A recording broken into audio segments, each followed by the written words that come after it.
What if you could occupy someone's thoughts without saying a word? What if your absence could create ripples so profound that they begin to feel the weight of losing you? These questions intrigue not because they promise control over others, but because they hint at the untapped potential within you to reclaim your power, your self-respect, and your influence. Too often we find ourselves chasing approval, bending over backward to keep someone's attention, only to end up feeling invisible. Why does this happen? Could it be because we've undervalued ourselves in the process, handing over our worth without even realizing it? Marcus Aurelius, the Stoic emperor, once said, "The happiness of your life depends upon the quality of your thoughts." How much of your happiness have you surrendered to thoughts of someone who may not even deserve them? This is not about revenge or manipulation, it's about self-mastery. True Stoicism teaches that control begins within, and this video will guide you in mastering yourself to shift how others perceive you.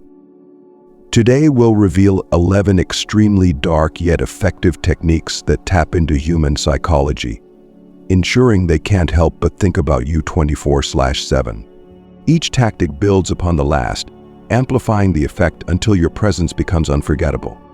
Are you ready to transform your energy from one of pursuit to one of command?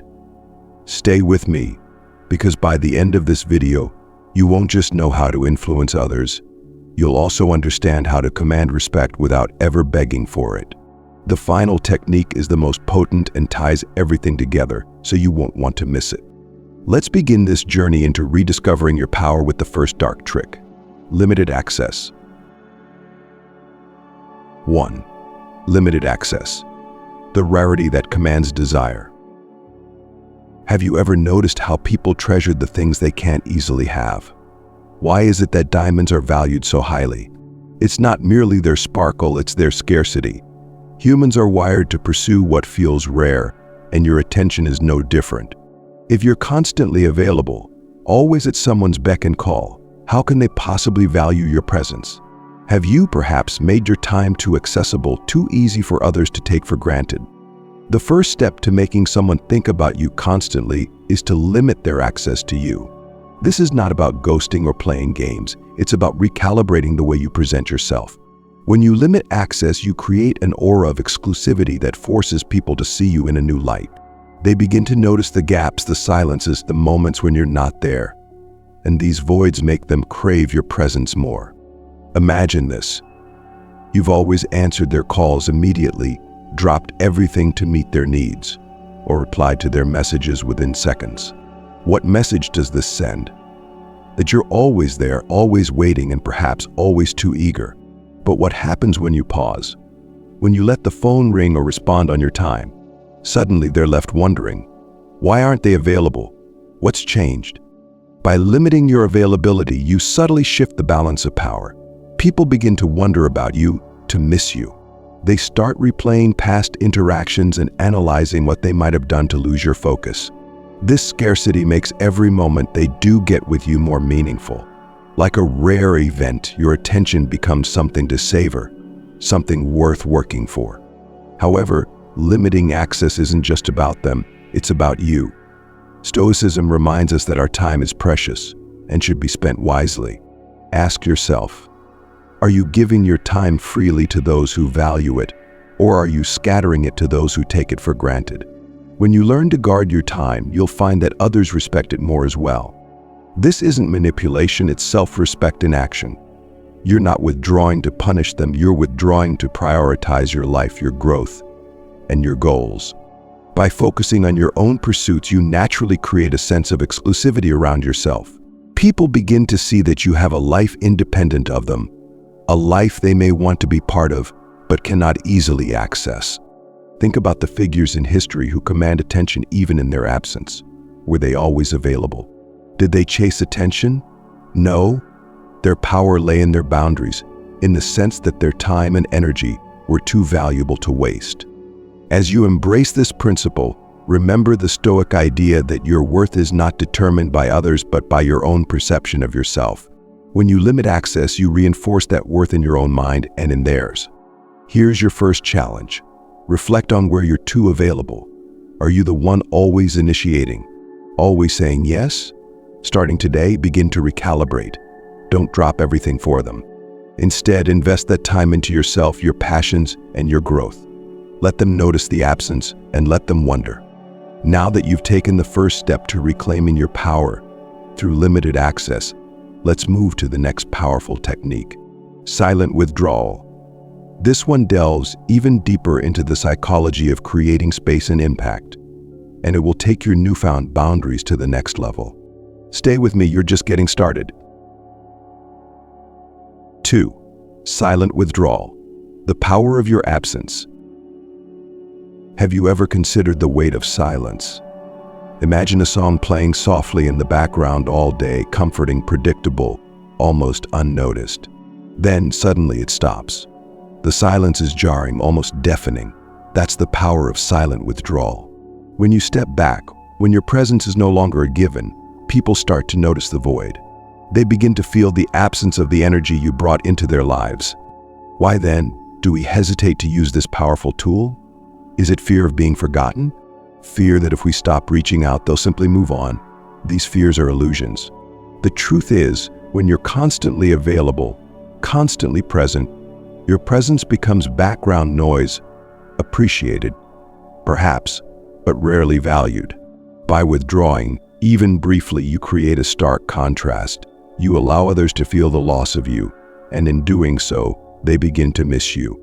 Silent withdrawal is not about cutting someone off or ghosting them forever. It's about stepping back intentionally and with purpose. When you remove yourself from someone's orbit, you disrupt the comfortable rhythm they've grown accustomed to. It forces them to confront what life feels like without you in it, even temporarily. Here's the beauty of this approach. It's not about words. You don't need to explain yourself, announce your departure, or make a dramatic exit. Simply stop initiating. Pull back your energy. Let them notice the quiet. When you step back, they're left to wonder, what happened? Why aren't they reaching out? Did I do something wrong? These questions plant a seed of curiosity, a seed that grows into thought after thought. Suddenly, you're occupying their mind, not because you chased them, but because you didn't. However, the effectiveness of silent withdrawal depends on one thing: your willingness to embrace the discomfort of silence. Stoicism teaches us to master our emotions, to resist the urge to act out of fear or security. Can you sit with the silence, trusting that your absence will speak louder than your words ever could? Can you resist the impulse to fill the void too soon? Ask yourself, have you been the one chasing, waiting, hoping? How has that served you? Silent withdrawal allows you to reclaim your power, to remind both yourself and them that your time and energy are not infinite. They're privileges, not entitlements. But there's an important balance here. Silent withdrawal is not about punishment or manipulation. It's about respect, self-respect first and foremost. You're stepping back not to make them feel bad, but to prioritize your own worth. You're giving them the space to realize what you bring to the table. Imagine this. A person who has grown used to your constant messages suddenly finds their phone quiet. At first, they may shrug it off, but as hours turn into days, they start to feel the difference. They start to question, to remember, to miss the interactions they once took for granted. This creates a ripple effect, a pull that draws their attention back to you. If you're ready to implement this technique, begin today. Pause before reaching out. Let silence fill the space where your energy once was. Focus on your own growth, your own passions, and let them feel the shift. Watch as their curiosity turns into longing, as their thoughts drift back to you without you lifting a finger. Before we move on to the next technique, let's pause for reflection. Have you ever used silence as a tool in your relationships? What happened when you did? Share your thoughts in the comments below. I'd love to hear your stories. If this resonates with you, show your support by liking this video and letting us know that you're reclaiming your power. Silent withdrawal is just the beginning. Next, we'll dive into the art of the push and pull, a dance of engagement and restraint that will leave them unable to stop thinking about you. Stay tuned, and let's continue this journey of rediscovery together. 3. Push and pull, the dance of desire. Life is dynamic, full of rhythms and flows, and relationships are no exception. Imagine a dance where one partner steps forward, drawing the other in, only to step back and create space. This is the essence of the push and pull, a delicate interplay of engagement and restraint that keeps others intrigued, invested, and wondering. Why does this work? At its core, human nature craves balance yet is drawn to unpredictability. When you're too available, you risk becoming predictable, even mundane. But when your presence ebbs and flows, it creates a magnetic tension. It's this tension, this uncertainty, that keeps people coming back for more. The push and pull isn't about manipulation, it's about creating a natural dynamic that reflects your own worth and boundaries. Think about it. If you give someone your full attention all the time, what incentive do they have to value it? Conversely, if you're always distant, they may feel disconnected or frustrated. The magic lies in the balance, being warm and present one moment, then stepping back to let them come to you. Picture this scenario. You're in a conversation, deeply engaged, laughing and sharing stories. They feel connected, even special. Then, as the interaction naturally winds down, you step back, not coldly, but with purpose. Maybe you take longer to reply to their next message or let them initiate the next meeting. This creates space, leaving them to reflect on the connection and wonder when they'll experience it again. What's happening in their mind? The push, the moment of connection, fills them with a sense of warmth and validation. The pull, the subtle withdrawal, creates a vacuum that they instinctively want to fill. It's a dance that draws them in, not through force but through intrigue. The beauty of the push and pull lies in its subtlety. It's not about calculated games but about honoring the natural flow of relationships. When you're engaged, be fully present. Show genuine interest and warmth. When you step back, do so with confidence, focusing on your own life and pursuits. This balance communicates two powerful messages. I value you, and I also value myself. Stoicism, with its emphasis on self-mastery, reminds us to stay grounded in this dynamic. Are you engaging because you want to, or because you fear losing them? Are you stepping back to respect your boundaries, or to provoke a reaction? The push and pull is most effective when it comes from a place of authenticity, not insecurity. Consider how this applies in your own life. Have you been the one constantly giving, never stepping back to let the other person lean in? Or have you been too distant, afraid to show warmth for fear of appearing vulnerable? The push and pull invites you to find balance, to embrace both connection and independence. As you practice this technique, you'll notice a shift, not just in how others respond to you, but in how you feel about yourself.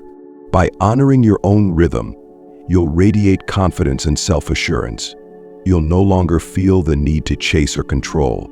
Instead, you'll embody the natural flow of attraction, allowing relationships to flourish organically. In the end, the push and pull isn't just about them thinking of you, it's about you reclaiming your balance. As you step forward and back in this dance of desire, remember that the true power lies not in their response, but in your ability to lead with intention and grace. And with that, we move to the next technique, delayed response, where we'll explore the power of patience in leaving a lasting impression.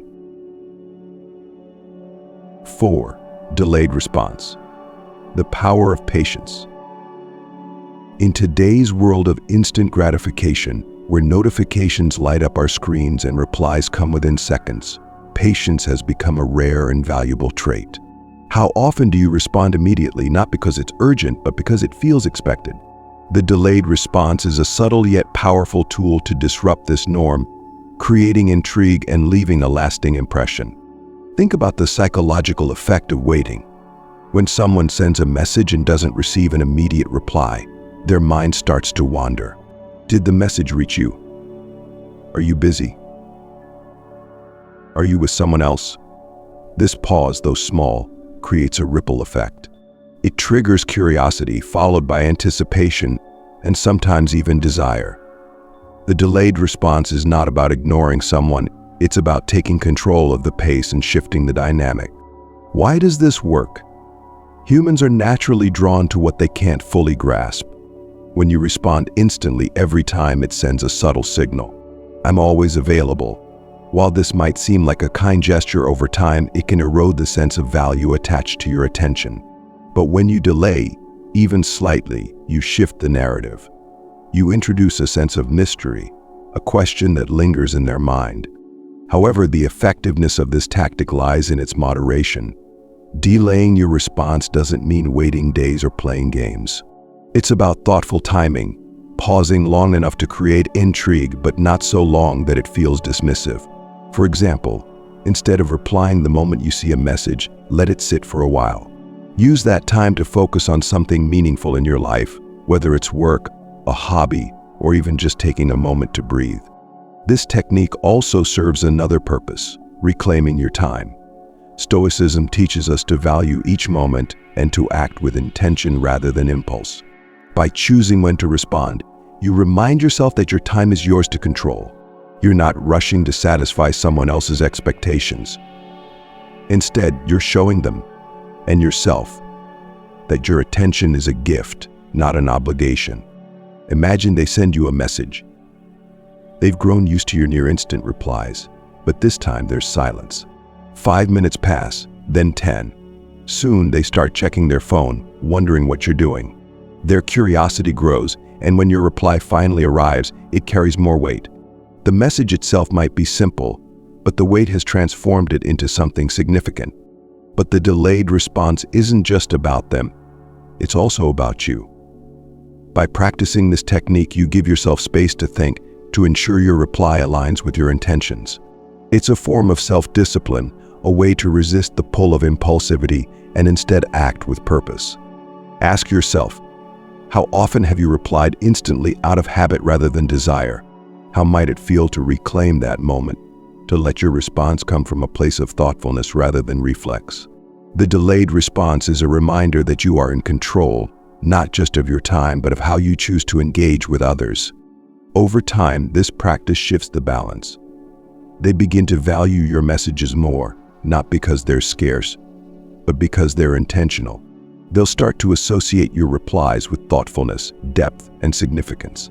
And as they wait for your next response, they'll find themselves thinking about you more and more.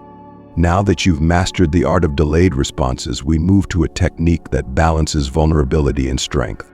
The Mirage of Need. It's a delicate act that deepens connections while keeping your independence intact. Stay with me, this next step is vital for creating a lasting impression. 5. The Mirage of Need. Balancing vulnerability and strength. What makes someone truly unforgettable? Is it their charm, their wit, or perhaps their strength? Surprisingly, it's often their ability to show just enough vulnerability to create a connection while maintaining an air of independence. This is the essence of the Mirage of Need, a psychological balance where you let someone feel they are special to you without ever appearing dependent on them. Why is vulnerability so powerful? Because it creates intimacy. When you allow someone to see a part of your world that isn't polished or perfect, they feel trusted. They feel important. But here's the key. The Mirage of Need isn't about oversharing or placing your happiness in their hands. It's about giving them a glimpse of your softer side while making it clear that your strength lies within you. Imagine this. During a conversation, you casually mention that you've been feeling a bit overwhelmed at work. Not in a way that seeks pity, but as a matter-of-fact observation. It might sound like it's been a hectic week.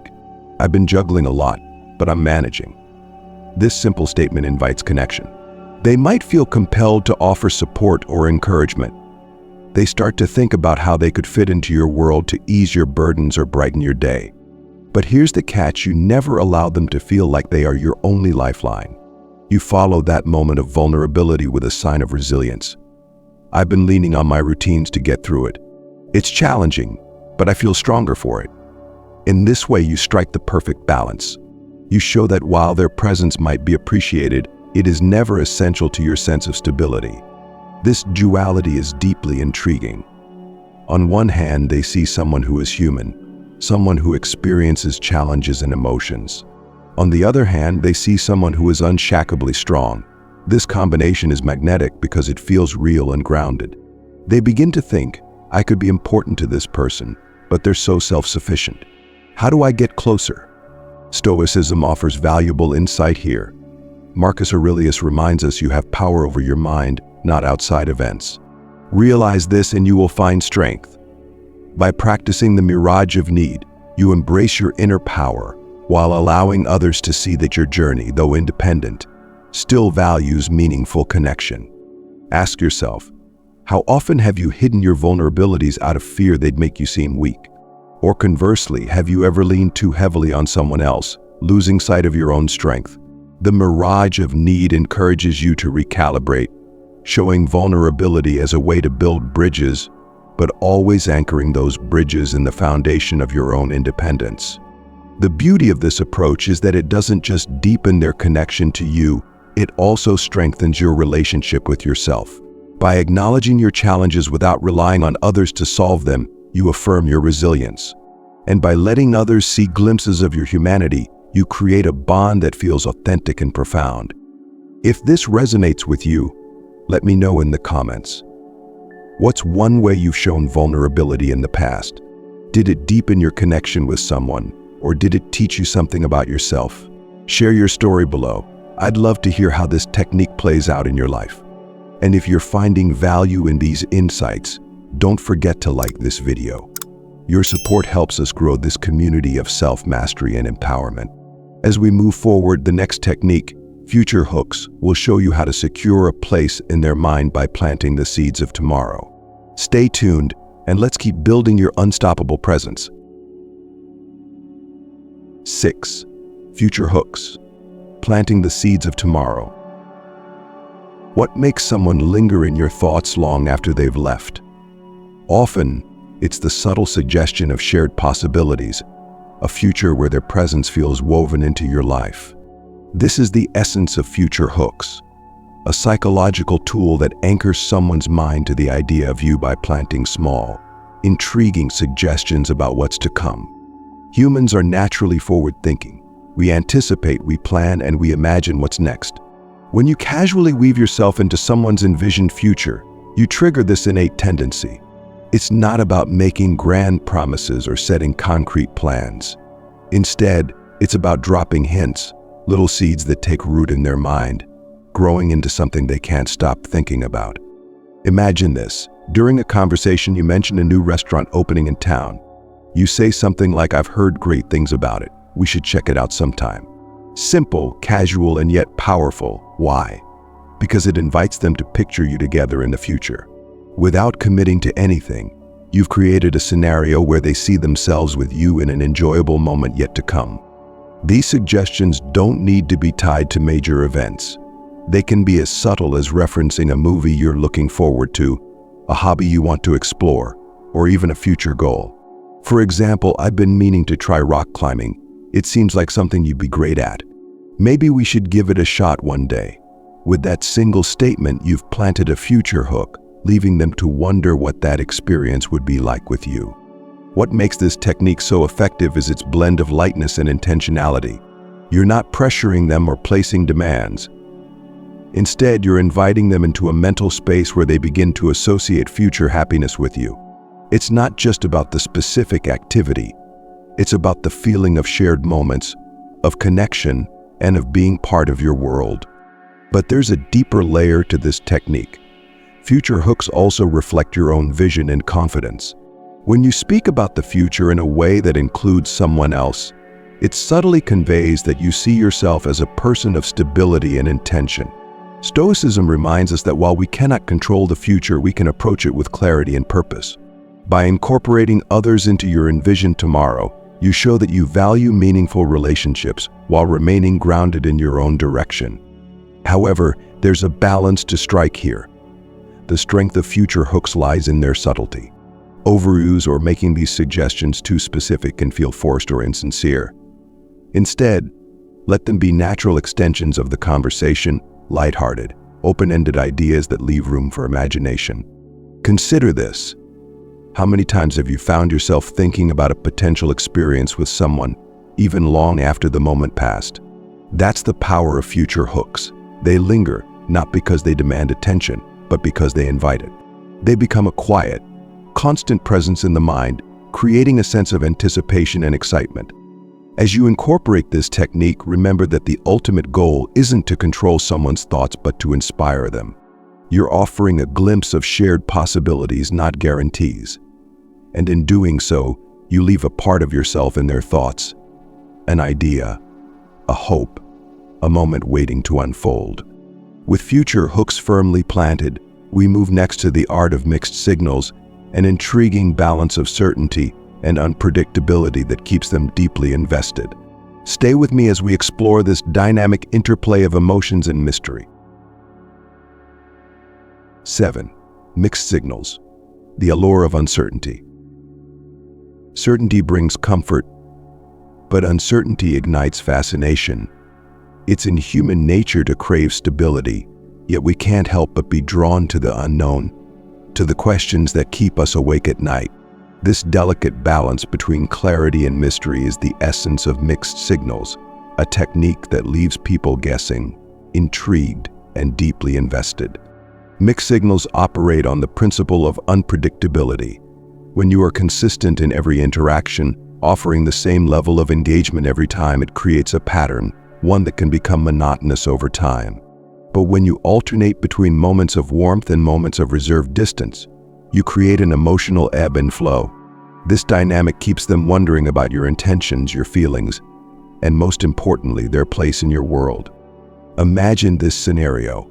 One day you're fully engaged, listening intently, laughing easily, and making them feel like the center of your attention. The next, you're more reserved, perhaps a little harder to read. It's not about being cold or dismissive, but about letting them feel the shift. This subtle change in your energy invites questions. Did I do something wrong? Are they losing interest? What are they thinking? These questions aren't born of anxiety, but of intrigue. The unpredictability creates a kind of emotional tension, a pull that keeps them wanting more, seeking clarity where there's only enough ambiguity to hold their focus. But mixed signals aren't about manipulation. They're a reflection of your multidimensional nature. As a Stoic might observe, humans are complex beings capable of both openness and reservation. Mixed signals allow you to express this natural complexity without compromising your authenticity. You're not creating a facade, you're showing different facets of who you are, depending on the moment and the context. This technique is most effective when it arises naturally, not as a calculated act. Perhaps one day you're feeling particularly sociable and expressive, and the next, you're more introspective and quiet. Allow these shifts to happen without overthinking them. Authenticity is key. If your mixed signals feel forced, they'll lose their impact. There's also a deeper psychological reason why this works. People are drawn to challenges. When they feel they don't fully understand you or can't entirely predict your actions, it activates a part of their brain that seeks resolution. This drive to understand keeps their thoughts returning to you, replaying conversations, and searching for answers. The mystery becomes irresistible. However, mixed signals require a sense of balance and self-awareness. Too much uncertainty can lead to frustration or confusion, which can push someone away instead of drawing them in. The goal is to create intrigue, not emotional instability. Think of it as walking a tightrope. You want to keep them leaning in, but never let them feel like the ground beneath them has disappeared.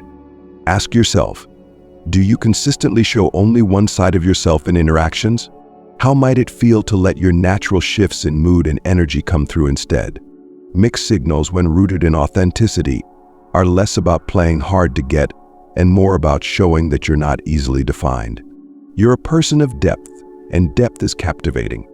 As they try to decode your signals, they're not just thinking about what you might be feeling, they're thinking about you. They're analyzing, reflecting, and imagining. And it's in that space, where their thoughts turn inward and you remain at the center of their mind, that the power of mixed signals truly takes hold. With this understanding of emotional dynamics, we turn to a related but distinct technique. The art of creating a rivalry. It's a subtle way to elevate your value by allowing others to see that your attention is something others desire. Let's explore this next layer of psychological intrigue. 8. Create a rivalry. Subtle competition that sparks interest. What happens when someone realizes they're not the only one who values your attention?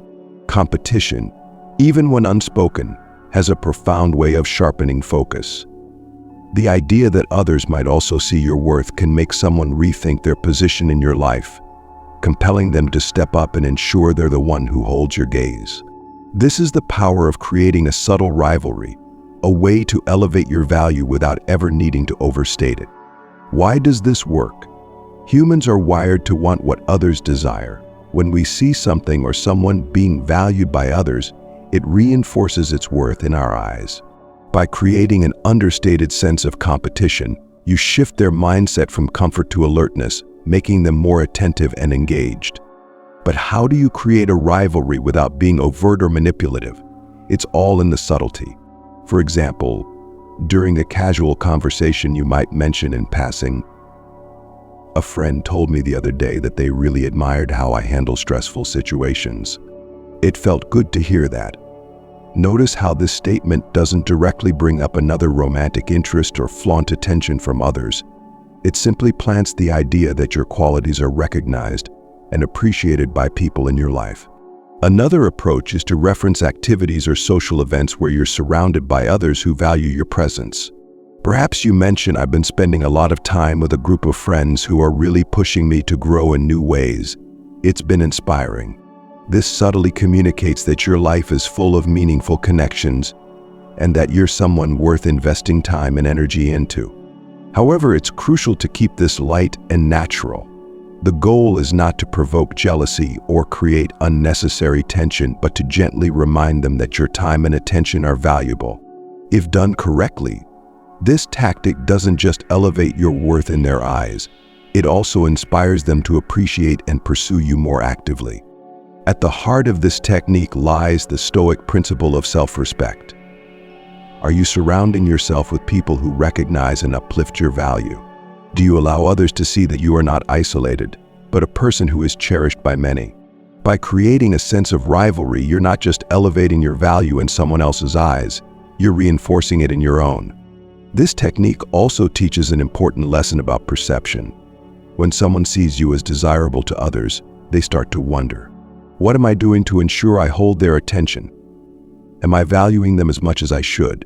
These questions spark a cycle of thought that keeps you in their mind long after the conversation ends.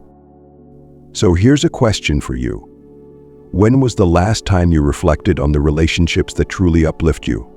Do you allow yourself to be seen as someone with a rich, fulfilling life? Or do you unintentionally downplay your worth? Let's open up this dialogue. Share your thoughts in the comments below. How do you maintain a sense of value in your relationships, and what's worked for you in the past? If this insight resonates with you, let us know by liking this video. Your feedback helps build a community of self-respect and empowerment where we learn from one another. Next, we'll explore the technique of intensifying doubt, a subtle way to create an air of intrigue that keeps their thoughts revolving around you. Stay with me as we dive deeper into this journey of self-mastery and connection. 9. Intensify doubt, the subtle art of intrigue. Doubt is a powerful emotion. When introduced carefully, it creates a space where curiosity grows, where assumptions are questioned, and where thoughts linger longer than they otherwise might. To intensify doubt is to gently challenge someone's certainty about their role in your life, without confrontation, without manipulation, but with subtlety and intention. Why does doubt work so effectively? Because certainty breeds comfort, and comfort over time can lead to complacency. When someone feels entirely secure in their understanding of you, they stop striving to understand more. But when a hint of uncertainty arises, their mind naturally gravitates toward resolving it. This process keeps their thoughts centered on you. To intensify doubt, you don't need grand gestures or dramatic changes. Often, the smallest shifts in behavior are the most impactful. Imagine a scenario where you're typically very responsive to someone's messages. One day you're slightly less so, not unkindly, but noticeably. Or perhaps you mention in passing, "I've been reflecting on some big changes I want to make in my life." You don't elaborate further, leaving the comment hanging in the air. These subtle actions plant seeds of doubt that encourage introspection. What's on their mind? Are they rethinking something about me? About us? This isn't about creating insecurity, it's about introducing a sense of wonder. The doubt you create isn't threatening, It's intriguing. It says, "There's more to me than you might think," and invites them to explore those hidden depths. A key element of this technique is maintaining your own authenticity. Stoicism teaches us to act with intention and integrity, focusing on what we can control, our own actions and thoughts. When you intensify doubt, you're not playing games, you're asserting your complexity as a person. You're reminding them, and perhaps even yourself, that you are multifaceted with layers that cannot be easily deciphered.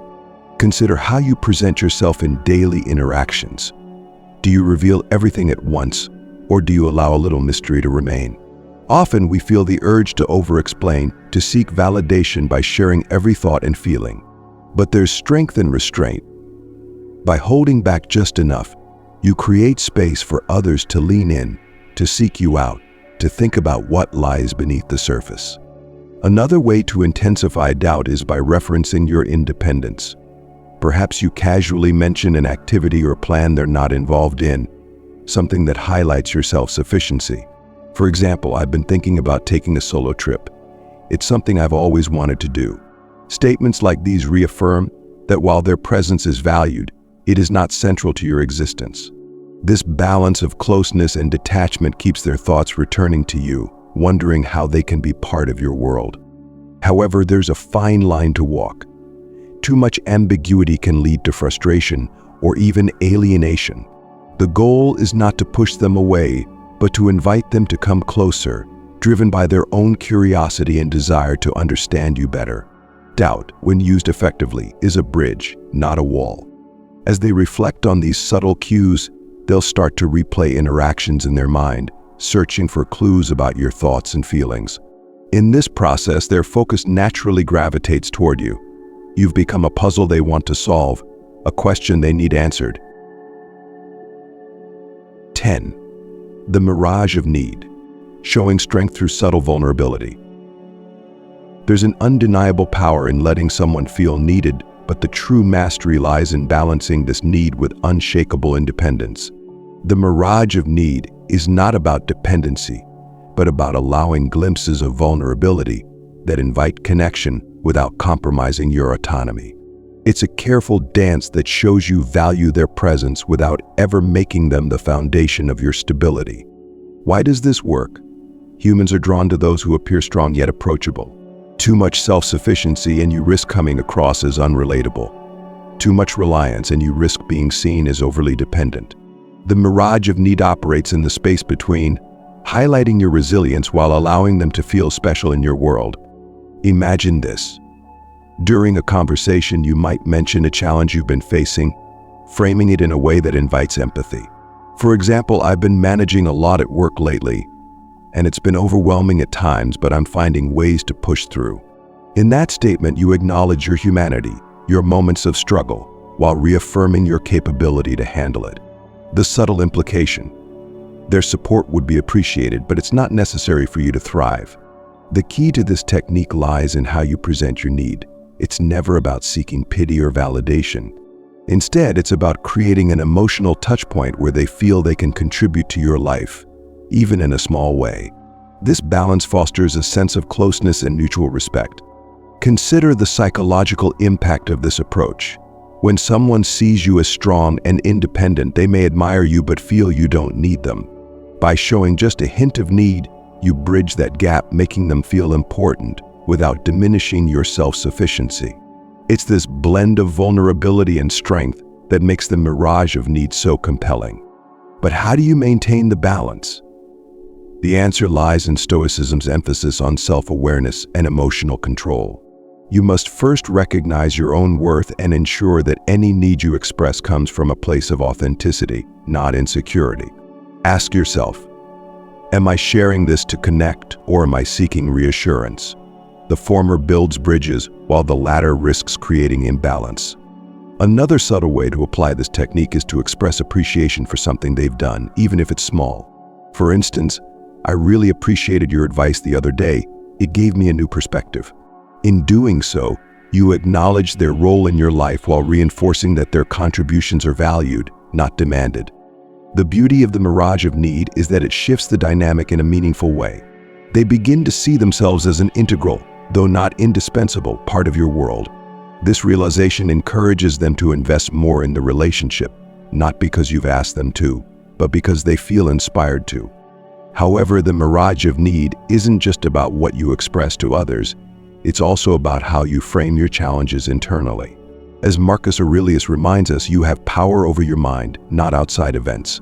Your challenges do not define you, but how you approach them does. By sharing your struggles in a way that reflects your resilience, you not only strengthen your connections with others, but also reinforce your own inner fortitude. With the mirage of need, creating a foundation of mutual respect and connection, we move to the final and perhaps most pivotal technique, limited access. It's the culmination of all you've learned, ensuring that your presence remains as valued as it is rare. Let's explore how to cement this dynamic and make it truly unforgettable.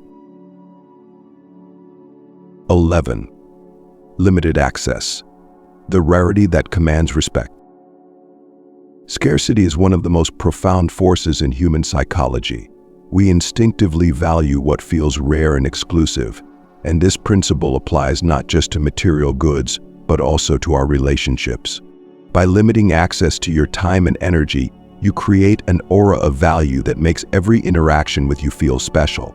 This is not about playing games or being manipulative, it's about recognizing and protecting your worth. Think about it. How often have you made yourself overly available to someone only to feel unappreciated? When you're always there, ready to respond at a moment's notice, it sends a subconscious message. My time isn't valuable, and neither am I. On the other hand, when you limit access, when your presence is selective, you change the narrative. You say, I am worth your attention because my time is valuable. This isn't about ignoring people or withholding affection. It's about balancing generosity with boundaries. Consider how often you've dropped everything for someone, answered their calls immediately, rearranged your schedule, or put your needs on hold. Now ask yourself, did they truly value those moments, or did they begin to take them for granted? Limiting access ensures that your presence retains its impact. How do you apply this? Start by becoming more intentional with your time. If someone invites you to do something, don't always say yes immediately. If they message you, don't always respond the second you see the notification.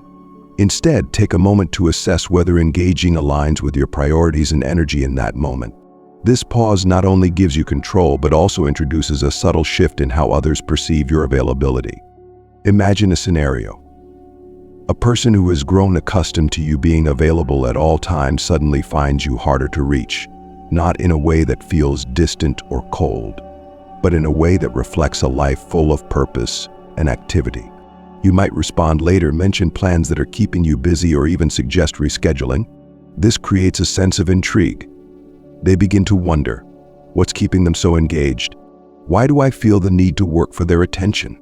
Limited access also encourages others to reflect on the quality of their interactions with you. When they know that time with you isn't guaranteed, they'll naturally want to make the most of it. They'll think twice before canceling plans or taking your attention for granted, knowing that such opportunities might not come as easily next time. But the real power of limited access lies not in its effect on others, but in its impact on you. When you reclaim your time, you create space for what truly matters: your growth, your passions, your well-being. Stoicism reminds us to focus on what we can control, and your time is one of the most valuable assets you have. How you choose to spend it reflects how you value yourself. Consider this practice. The next time someone reaches out, pause before responding. Use that moment to ask yourself, does engaging right now serve my priorities, or am I acting out of habit or obligation? This simple shift can transform the way you approach your relationships, making your time feel like the precious commodity it truly is. However, it's important to strike a balance. Limited access doesn't mean shutting people out or creating distance for its own sake. It means setting boundaries that protect your energy while enhancing the quality of your interactions. When you do engage, be fully present and intentional. This contrast between moments of absence and moments of connection is what creates a lasting impact. As you begin to implement this technique, watch how others respond. Notice how they lean in, how they value the moments they have with you, and how their thoughts drift to you when you're not around. By limiting access, you create space for others to appreciate you fully, not as someone who is always there, but as someone whose presence is rare and unforgettable. And so we come full circle. Each of these techniques, from silent withdrawal to future hooks, from mixed signals to limited access, builds upon the others, creating a cohesive approach to self-mastery and connection. At the heart of it all lies a simple truth. Your worth is not determined by others, but by how you choose to show up in the world. You've now unlocked the power of the 11 techniques designed to shift the dynamics of how others perceive and think about you. But here's the most critical realization. The true transformation lies not in how they think about you, but in how you think about yourself. These strategies, limited access, silent withdrawal, mixed signals, and more, are tools not to manipulate, but to reclaim your power, set boundaries, and foster self-respect. Each method you've learned reflects a deeper truth. You are the architect of your presence. Stoicism reminds us that control begins within. Marcus Aurelius once said, "You have power over your mind, not outside events." Realize this, and you will find strength. When you master your thoughts and actions, you naturally command the respect and attention of others without needing to force it. Now reflect for a moment. Which of these techniques resonates most with you? Is it the way limited access lets you value your own time? Or perhaps the subtle intrigue of mixed signals? Each of these approaches is a step toward understanding your worth and teaching others to value it too. But remember, with great influence comes responsibility. As you apply these strategies, ensure that your actions align with your integrity. This isn't about playing games, it's about fostering genuine connections that are rooted in mutual respect. When you act from a place of authenticity, you'll find that the people who matter most are drawn to you naturally. And so, your journey doesn't end here, it begins. Start small.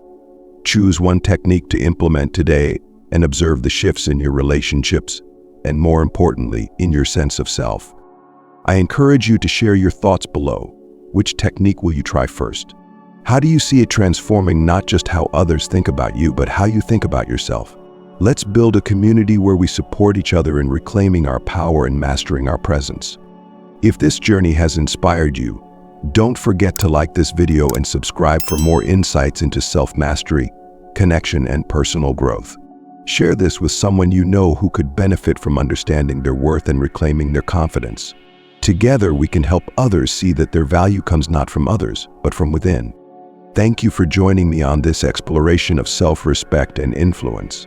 May you carry these lessons forward, grounded in the knowledge that your worth is immeasurable. Here's to your continued growth and the unforgettable presence you're destined to create. Stay strong, stay true, and take command of your story.